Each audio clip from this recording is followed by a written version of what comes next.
Social media पर मेरे युवा साथी अनेक प्रकार के कमेंट्स, अनेक प्रकार की पोस्ट मेरे खिलाफ डाल रहे हैं। उनका अधिकार बनता है मेरे ऊपर,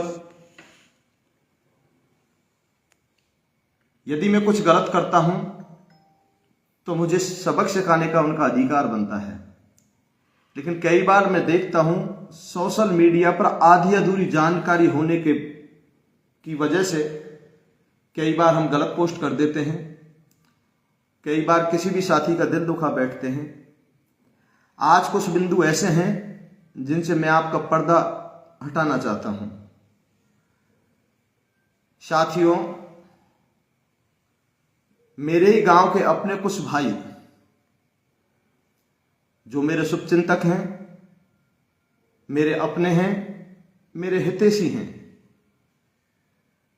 कुछ अपनी आईडियों से, कुछ उनके इष्ट मित्रों की आईडी से, कुछ फर्जी आईडियों से मेरे निजी जीवन के बारे में आपको लिख करके डालते हैं। उनसे मैं पर्दा हटाना चाहता हूं। साथियों, मैंने बीए जब किया था, मेरी शादी हुई थी और शादी होने के बाद में किन्हीं कारणों से सन 1989 में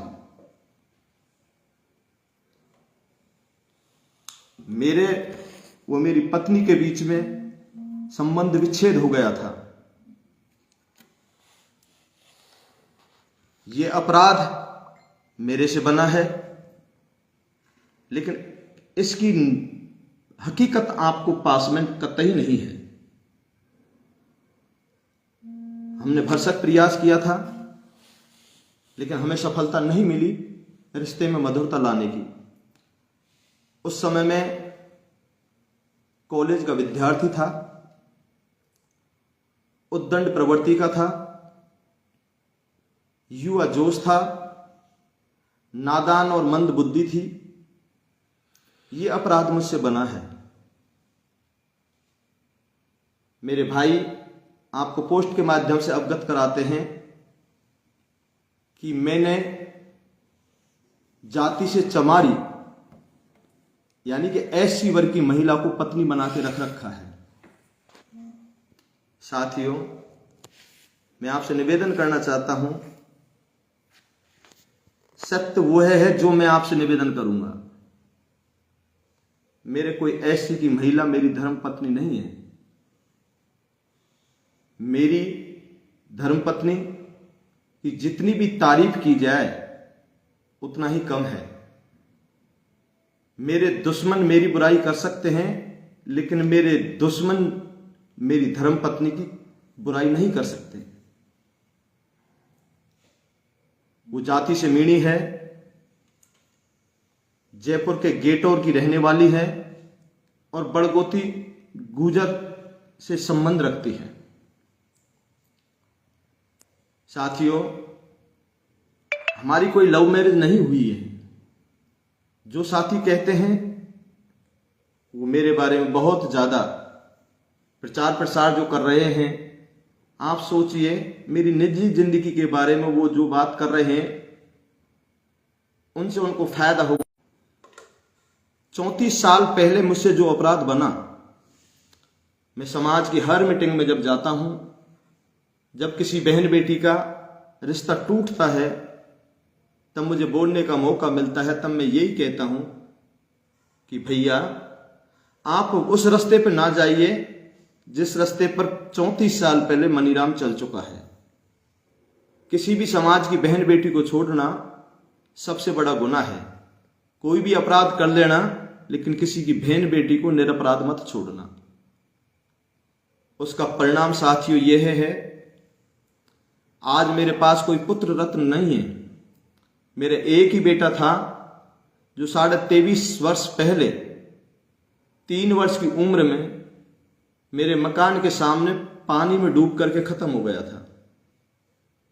साथियों, मैं धार्मिक प्रवृत्ति का आदमी हूं। मैं राम को भी मानता हूं तो कृष्ण को भी मानता हूं, हनुमान जी को भी मानता हूं तो भोलेनाथ को भी मानता हूं, मैं गुरु को भी मानता हूं, मैं रामायण जी को भी मानता हूं तो मैं भागवत जी को भी मानता हूं। लेकिन ये कतई काम नहीं आए। कहते हैं कि मरी हुई खाल की हाय से लोहा तक भस्म हो जाता है, तो जिंदा खाल की हाय क्या कुछ नहीं कर सकती। मैंने वो अपराध किया है जिसकी सजा मैं आज भोग रहा हूं। मेरे आगे नाथन पीछे कोई जेवड़ा, मुझे कोई रखवाला नहीं है, मेरे बराबर दुखी इंसान कोई नहीं है, सिर्फ और सिर्फ इसलिए कि मैंने समाज की किसी बेटी के साथ अन्याय किया था। आप जो भी सजा समाज बंधु दें, मैं हाथ जोड़ करके शीश नवा करके उसके स्वीकार करूंगा। दूसरा, मेरा निजी जीवन के बारे में फिर मैं प्रकाश डालता हूं।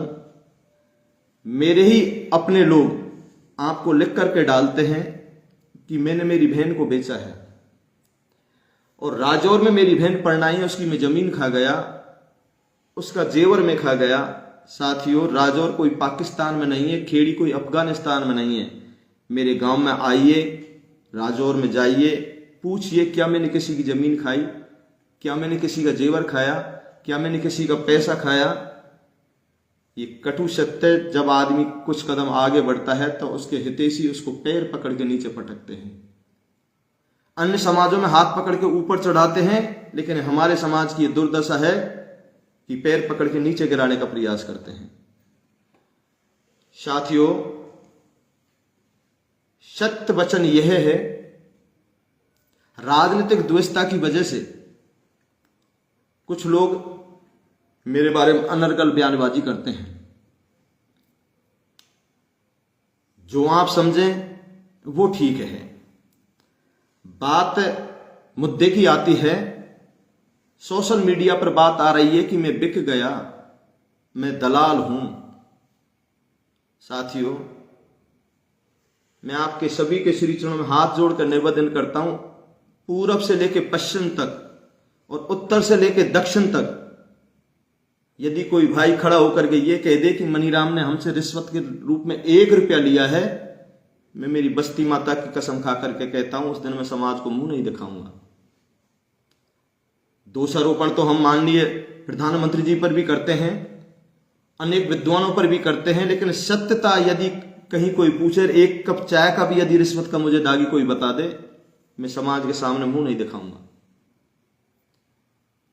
साथियों, मैं चाय नहीं पीता हूं, मैं दूध नहीं पीता हूं, मैं घी नहीं खाता हूं, मैं धूम्रपान नहीं करता हूं। ये आज से नहीं, मेरे स्टूडेंट लाइफ से है। मैं घी और दूध का स्वाद नहीं जानता, मेरे 1000 घर की बस्ती इस बात की साक्षी है।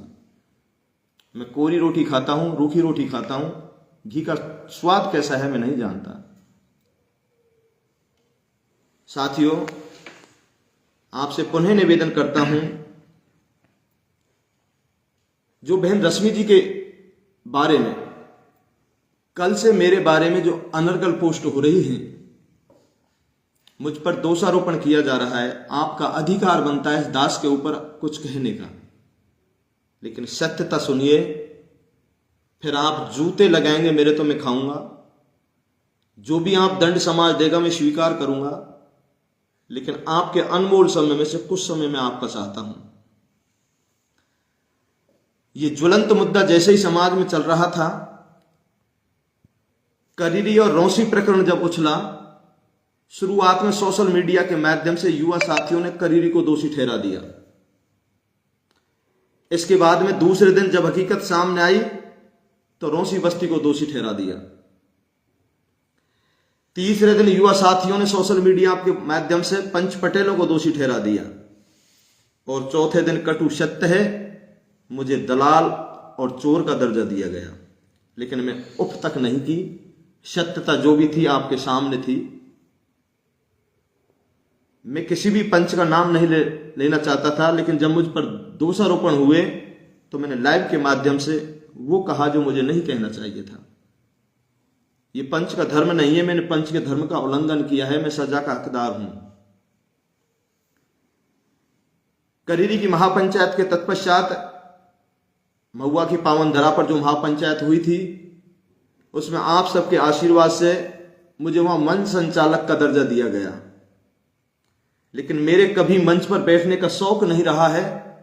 मैं हमेशा अपने से बड़ों का कद्र करता हूं, सम्मान करता हूं।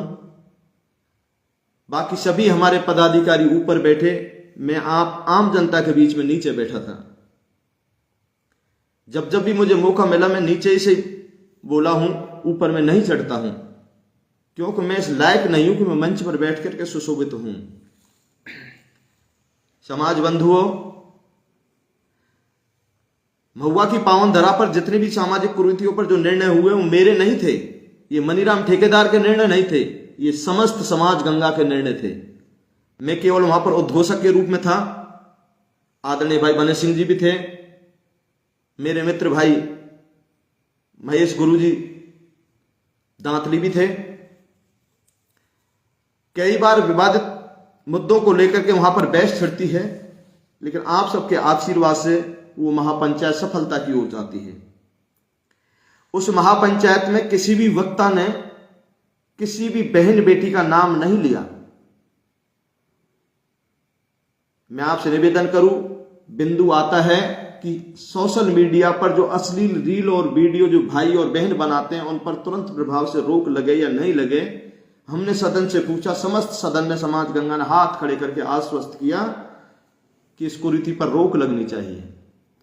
किसी भी वक्ता ने किसी भी बहन का, किसी भी समाज की बेटी का या किसी भी भाई का नाम नहीं लिया। मैं मानता हूं कुछ वक्ताओं ने नचनिया शब्द कहा था, लेकिन वो नचनिया उन सब के लिए है जो अश्लील रील और वीडियो बना रही थी। साथियों, सम्मानजनक तरीके के उस मीटिंग का समापन हुआ और समापन होने के बाद जब हम अपने अपने घर आते हैं तो अनेक प्रकार के सुझाव और अनेक प्रकार के कमेंट्स सोशल मीडिया के माध्यम से, मोबाइल के माध्यम तक हम तक आते हैं। मैं ये मानता हूं कि जाने अनजाने में या हमारी नादानी की वजह से या हमारी भूल की वजह से वहां पर कुछ बिंदुओं में जल्दबाजी हुई है। लेकिन साथियों, उन बिंदुओं में यथोचित बदलाव या कोई सुधार की यदि आवश्यकता है तो वो समाज गंगा कर सकती है। एक पंच पटेल की किसी की दम नहीं है कि उसमें यथोचित बदलाव कर दे, और वो भी समाज गंगा जब बड़े रूप में इकट्ठी हो तब। मैं आपसे निवेदन करना चाहेंगे, जैसे ही महुआ की महापंचायत होती है,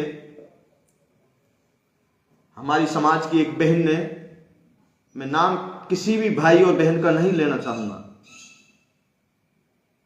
उन्होंने पंचों के खिलाफ अभद्र भाषा का प्रयोग किया। क्या सोच के किया ये उनको पता है। करीरी की महापंचायत के बाद भी अनेक युवा साथियों ने मेरे बारे में अनर्गल नाम ले लेकर के समस्त समाज के बंधुओं को गाली दी, लेकिन पंचों का मान क्या और अपमान का साथियों। समय के साथ बड़ा से बड़ा घाव भी भर जाता है। हम भी उस बात को भूलते चले गए, लेकिन जैसे ही पदमपुरा की महापंचायत का आगाज हुआ, पदमपुरा की महापंचायत में मैं मन संचालक नहीं था। मैं जानबूझकर मन संचालक नहीं बनना चाहता था, क्योंकि मन संचालक से कितनी गलती होती हैं ये हम जानते हैं, उनकी क्या मजबूरियां रहती हैं ये हम जानते हैं। किसी को बोलने का मौका नहीं दिया तो वो नाना प्रकार के इल्जाम लगाते हैं, किसी को बीच में टोक दिया तो वो इल्जाम लगाते हैं, किसी का नंबर एक पर्ची में नहीं आता तो वो इल्जाम लगाते हैं।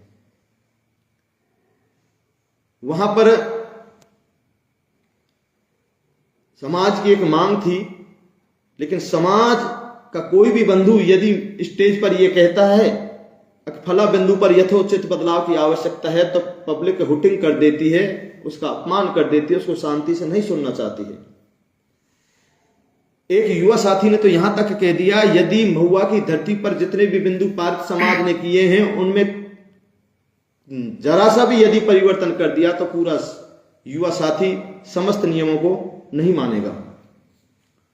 चिंता हुई, कुछ युवा साथियों को मंच पर बोलने का पूरा मौका नहीं मिला, उन्हें पूरा समय नहीं दिया गया। और मैं भी वहां पर बहुत कम बोला था। पंचायत के बाद में सोशल मीडिया में एकदम से आग लगती है। हमारी बहनें समाज के पंच पटेलों को गालियां देती हैं, हमारे भाई भी उनको गालियां देते हैं। मन बहुत दुखी हुआ और सभी समाज बंधुओं के अधिकांश मैसेज हमें आने लगे कि इस आग को कैसे शांत किया जाए। मेरी अकेले की इतनी औकात नहीं है साथियों कि मैं कुछ कर सकूं।